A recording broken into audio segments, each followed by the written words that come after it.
Hey, what's going on, everybody? As you can see, I'm going to hit up some rack pulls to start off my pull high volume day, and I just love doing this exercise. I do a little bit less rep ranges at this, and then I typically move on to higher rep ranges throughout my course of this workout. But I just love this exercise. Since incorporating this, I just feel like I get overall back development, especially with that lower back, really just focusing on that lower tree look on stage. But I felt pretty bold today, going up to 375 on my next set. But I typically do about 4 to 5 sets, opening it up, and really try to maximize this lift at the beginning of the workout. Although I'm using straps, to be honest with you, like, my grip strength isn't where it needs to be, and I try to maximize using my grip strength before using straps. And that's just one thing to note. If you're not feeling that muscle group going to particular failure, or whatever you're trying to work, that particular muscle group, it might be time to use some straps just so that you can maximize that lift. So I'm moving on to the T-bar rows. So with any type of row, it's going to help out with that overall thickness of the back. When you do lat pull downs or pull ups, that's going to help out with the width of the back. But I really want to take some note to really build up that thickness of the back. So when the next time I step on stage, I not only have the width, but I actually have the thickness to come along with it.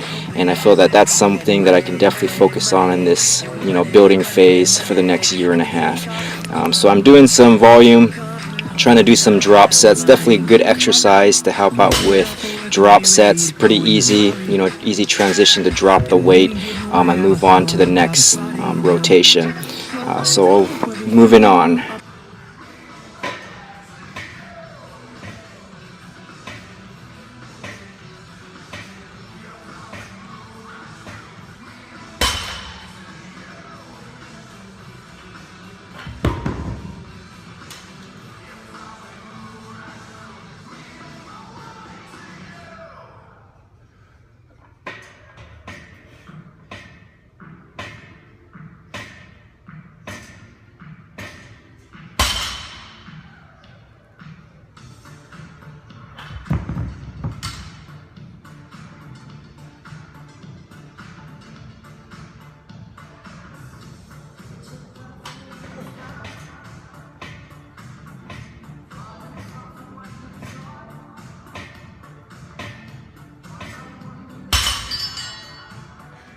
So of course I got to hit up some shrugs, and so I do a variety. I do some barbell, I do some dumbbell, I do the machine shrugs, but just to help out with getting that volume in there.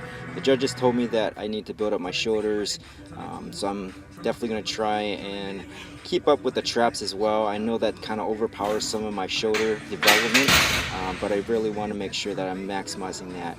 This is an exercise that I saw Jeff Alberts use. I just wanted to see what this felt like using the Smith machine, to be able to see what that feels like, so I can isolate the back. I feel like I have a lot more control with this movement as I'm doing this. I feel a little restricted, but at the same time you're really trying to just build up that back thickness with doing some rows. So I may start incorporating these into the mix as I continue on. So here's a little back shot as I'm getting a little bit more fluffier, but that's kind of the name of the game as far as getting into a good homeostasis to start building. So I go into the upright roll with the hammer strength. This is one of the best exercises that I feel just hits that upper back and just gets a lot of blood flow into that muscle and just helps isolate it with the machines. So as I move deeper into my workout, I use machines just because I'm able to do the movement safely. I'm able to isolate that movement and continue to move forward. So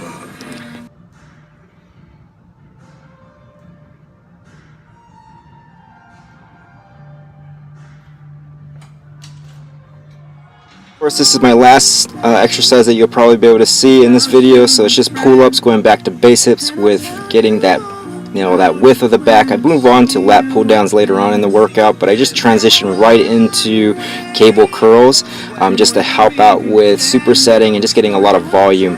And this is how you can maximize your efforts in the gym, where you don't have to spend hours on end in the gym. Just transition one exercise to the next, and by the time you get back to that first exercise, you should be able to be well recuperated to get to the and go through that workout. But thanks for watching. Have a good one. If you have any questions, comments, please just leave them below and I'll address them in my next video. All right, have a good one. Bye-bye.